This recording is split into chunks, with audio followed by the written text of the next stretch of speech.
We're going to complete our week in a Wonderful Day in the Lord broadcast by looking at 1 John chapter 2. So if you have your Bibles, turn there.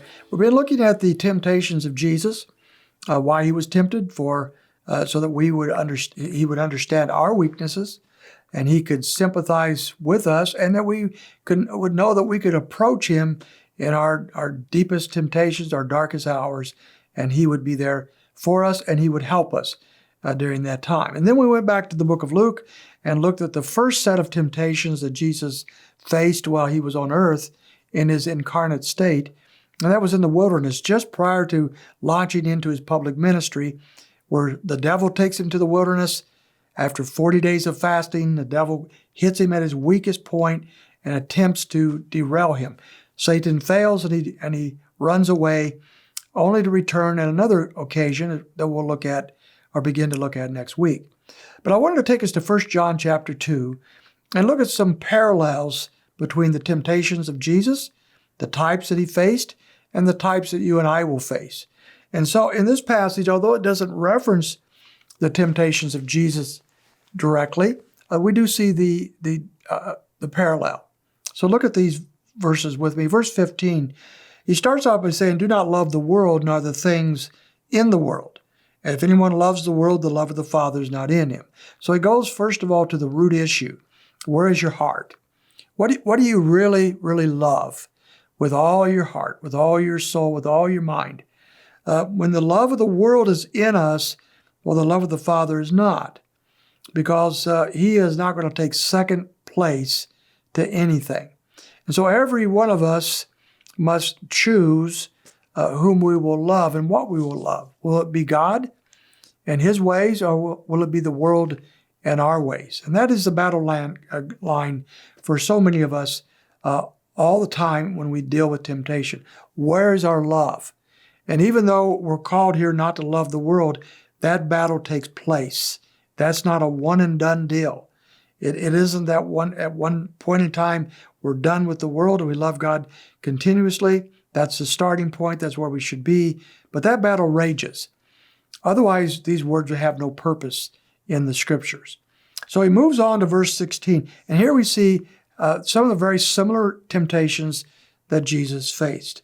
For all that is in the world. Now, what is in this world system? Remember, Satan is the god of this age. He is the ruler of this age. He is over the world system. And therefore, he permeates the world system with his lies, his deceits, his temptations. So what do we find in the world system? Well, we find that there's the lust of the flesh, that craving of my fallen nature to chase after and go after things that are self-centered. That's all about me. That's my desires, my ambitions, and not God's. And so when I place the lust of the flesh, the desires of my personal flesh, my fallen nature, above the things and the ways of God, then I give in to temptation. That's what the world wants us to do, that world which is controlled by Satan. Jesus faced that very thing. He was hungry in the wilderness. He desired food. Satan tempted him to go after food in forbidden ways. Jesus wouldn't fall, even in his weakened and his hungry state. And then we have the lust of the eyes, those things that look attractive to us.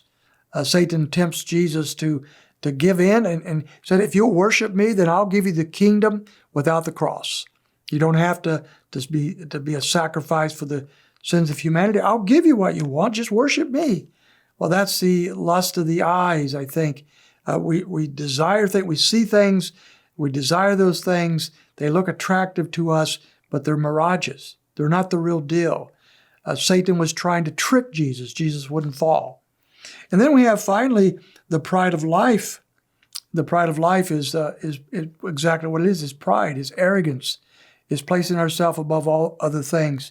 Jesus could have done that, and he could defended himself and avoided the sacrifice, the bloody, awful sacrifice on the cross, if he only was concerned about his own self, his own brain, his own arrogance. But he cared about us.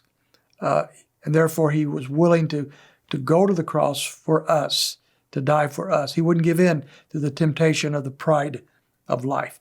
And he says that these are not from the Father.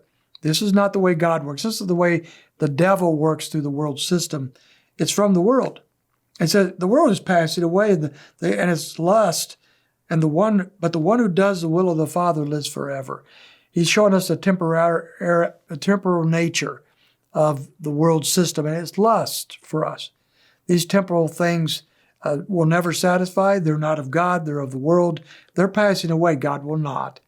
Let us realize the importance of following God's way and not the world's way. Satan tempted Jesus along these same lines. And so we have an example of how Jesus dealt with the very kinds of sins and temptation you and I face every day. We're so glad for that. And I hope this week has given you a wonderful week in the Lord as you contemplate what Christ has done for us. We'll look at some other temptations of Jesus starting next week.